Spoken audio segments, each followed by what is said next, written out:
صل على سيدي اللهم صل على محمد। আসসালামু আলাইকুম রহমতুল্লাহ। আপনি প্রশ্ন করেছেন যে আসলে আমাদের এই যে এইচএলএ অ্যালোটাইপ এটা আপনি আসলে বুঝতে পারছেন না। তো এটা যদি আমরা একটু সিম্পলি আপনাকে এক্সপ্লেইন করার চেষ্টা করি, প্রথমে আসি আমাদের যে এমএইচসি প্রোটিন মেজর হিস্টোকম্প্যাটিবিলিটি কমপ্লেক্স বলে এটাকে এমএইচসি সংক্ষেপে। তো এই এমএইচসি প্রোটিনটা বেসিক্যালি দুই ধরনের, এমএইচসি 1 আর আরেকটা হলো এমএইচসি 2। ক্লিয়ার? তো এমএইচসি 1 প্রোটিন, তাহলে আমরা জানি যে কোনো প্রোটিন একটা কোথা থেকে তৈরি হয়, জিন থেকে। তাহলে এমএইচসি 1 তৈরি হয় এইচএলএ 1 জিন থেকে, আর এমএইচসি 2 প্রোটিন এটা তৈরি হয় এইচএলএ 2 জিন থেকে। ক্লিয়ার? আচ্ছা, এখন আসেন এই যে এইচএলএ 1 জিন, এই এইচএলএ 1 জিনের আন্ডারে আবার তিনটা টাইপ আছে, HLA type A, HLA type B, HLA type C. Clear? ঠিক একইভাবে এইচএলএ 2 জিন এটার আন্ডারে আবার টোটাল তিনটা জিন আছে, তিন টাইপের জিন আছে, HLA DP, HLA D Q, HLA D R. ঠিক আছে? তাহলে আমরা কি বললাম যে এমএইচসি প্রোটিন এটা দুই ধরনের, এমএইচসি 1 প্রোটিন, এমএইচসি 2 প্রোটিন। এমএইচসি 1 প্রোটিন তৈরি হয় এইচএলএ ক্লাস 1 জিন থেকে, এমএইচসি 2 প্রোটিন তৈরি হয় এইচএলএ ক্লাস 2 জিন থেকে। ওকে, তাহলে এইচএলএ এটা হচ্ছে জিনের নাম, আর এমএইচসি এটা হলো প্রোটিনের নাম, অর্থাৎ এই জিনের রেজাল্টের নাম, এই জিনের ফলের নাম। ওকে, আচ্ছা, এটা হলো কজ আর এটা হলো ইফেক্ট। ওকে, ফাইন।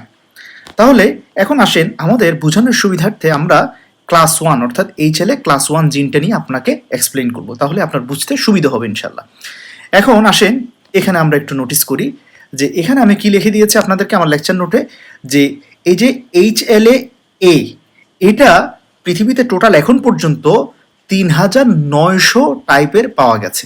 কথা বুঝিয়েন, তাহলে ভালো করে খেয়াল করেন। আমরা কি বললাম যে HLA A, HLA B, HLA C.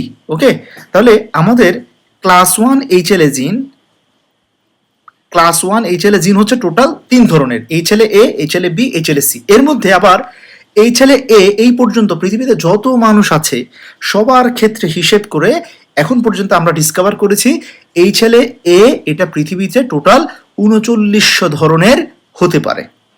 That means বিষয়টা হলো, ধরেন আপনার শরীরে এই মুহূর্তে আছে এইচএলএ এ 12, আর আমার শরীরেও এইচএলএ এ আছে, কিন্তু আমার শরীরে যে এইচএলএ এ আছে সেটা হলো এইচএলএ এ 20। তাহলে আপনার এইচএলএ এ টাইপের সাথে আমার এইচএলএ এ টাইপ মিলে না, আলাদা। ওকে, আচ্ছা, ফাইন।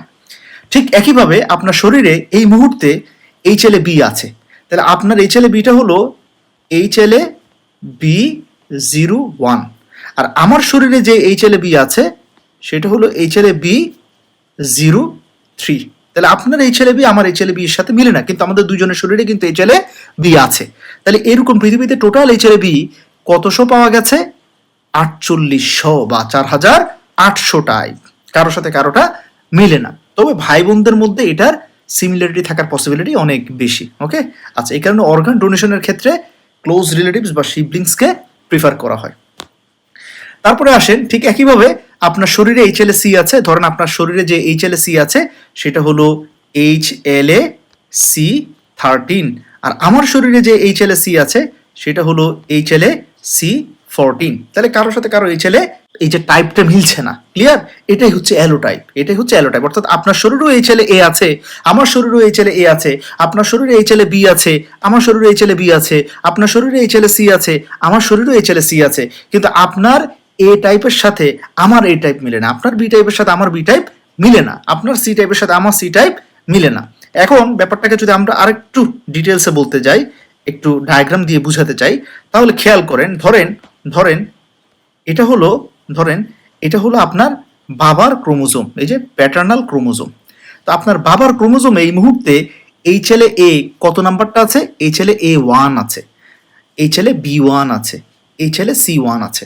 আর আপনার মায়ের ক্রোমোজোমে এই ছেলের কি কি টাইপিং আছে? এই ছেলে A2, এই ছেলে B2, এই ছেলে C2। দেখেন আপনার বাবার এই ছেলে টাইপিং এর সাথে মায়ের এই ছেলে টাইপিং মিলে না কিন্তু। Okay fine. এখন বাবা এবং মা থেকে আলহামদুলিল্লাহ জন্ম হলো আমার, ধরেন।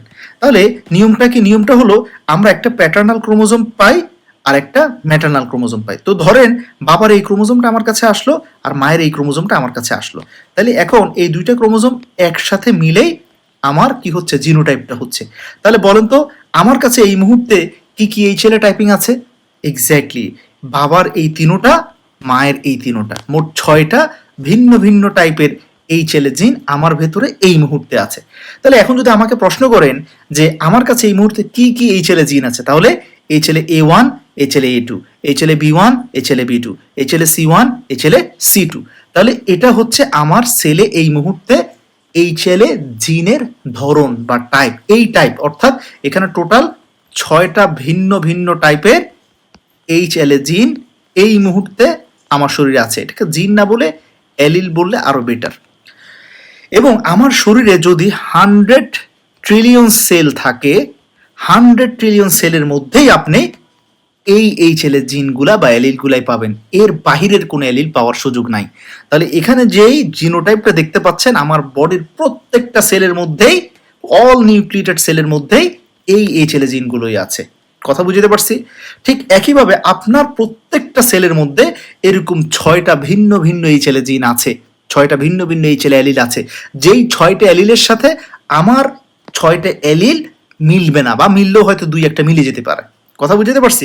এখন এটার প্রমাণ আপনারা পাবেন। দেখেন এই যে ধরেন এটা হলো মোহাম্মদ আবদুল্লাহর একটা সেল, আর এটা হলো ধরেন মোহাম্মদ আব্দুল করিমের একটা সেল।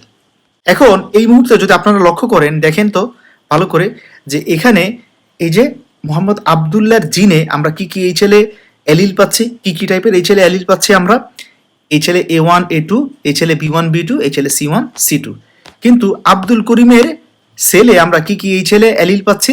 এই যে A3, A4, B3, B4, C3, C4। তাহলে দেখেন এবার এই দুইটাকে যদি আমরা পাশাপাশি রাখি, দেখেন তো এটার এই ছেলে অ্যালিলের সাথে এটার এই ছেলে অ্যালিল কি মিলছে?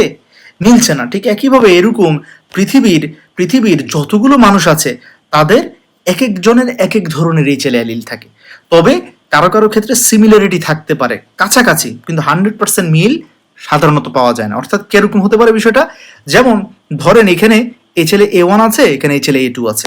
সো ওর ক্ষেত্রে ধরেন এই ছেলে A1 আছে আর এখানে এই ছেলে A2 আছে। তাহলে এই দুইটা মিললো, অর্থাৎ এই ছেলে এ টাইপটা আমার আর ওর সাথে মিলে গেছে। কিন্তু বি ওর ক্ষেত্রে হচ্ছে এই ছেলে B1, B2, আমার ক্ষেত্রে B3, B4, ওর ক্ষেত্রে C1, C2, আমার ক্ষেত্রে C3, C4। এই যে বাকি দুইটা পেয়ার মিলে নাই। আবার কারো ক্ষেত্রে এরকম হইতে পারে যে তার ক্ষেত্রে আলহামদুলিল্লাহ যে তার ক্ষেত্রে এই যে এখানে যেরকম B1, B2 এখানে ট মিলে গেছে, অর্থাৎ এটা ধরেন তারও এটা B1, তারও এটা B2, শুধু মিলে নাই কোনটা? এই যে লাস্ট পেয়ার, অর্থাৎ এই ছেলে সিটা মিলে নাই, এখানে এই ছেলে সিটা মিলে নাই। সো এটাই হচ্ছে আসলে এই ছেলে এলোটাইপিং, অর্থাৎ সবারই এই ছেলে এ আছে, বি আছে, সি আছে, কিন্তু কারোর সাথে কারোর এই যে সাবটাইপ বা এলোটাইপটা মিলে না। আশা করি ক্লিয়ার। সো এখন আশা করি এই প্রশ্নটা আপনি বুঝতে পেরেছেন যে কেন আমি বললাম এখানে যে এই ছেলে এ অ্যালিল পৃথিবীতে 3900 ধরনের আছে, এই ছেলে বি অ্যালিল পৃথিবীতে 4800 ধরনের আছে, এই ছেলে সি অ্যালিল পৃথিবীতে 3500 ধরনের আছে। ঠিক আছে, আশা করি ব্যাপারটা এখন ক্লিয়ার। এই যে আমি এখানে আরো ডিটেলসে লিখে দিয়েছি। এখন আসেন আপনার আরেকটা পয়েন্ট ক্লিয়ার করি, সেটা হলো হ্যাপ্লোটাইপ। তাহলে দেখেন একটু আগেই আমি আপনাদেরকে যে এক্সাম্পলটা দিয়েছিলাম, এখানে যে ডায়াগ্রামটা আমি আঁকার চেষ্টা করেছি আলহামদুলিল্লাহ।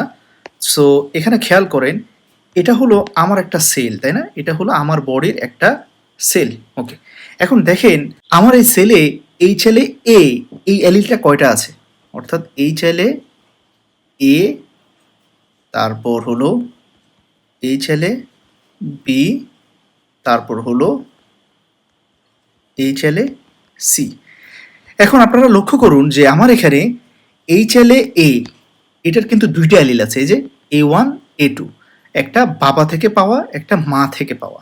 ঠিক একইভাবে এই ছেলে বি, এটার আবার দুইটা অ্যালিল আছে, দেখেন B1 B2, একটা মা থেকে পাওয়া একটা বাবা থেকে পাওয়া। এই ছেলে সি, এটার আবার দুইটা অ্যালিল, এই যে C1 C2, একটা মা থেকে পাওয়া একটা বাবা থেকে পাওয়া, ঠিক আছে? Okay fine.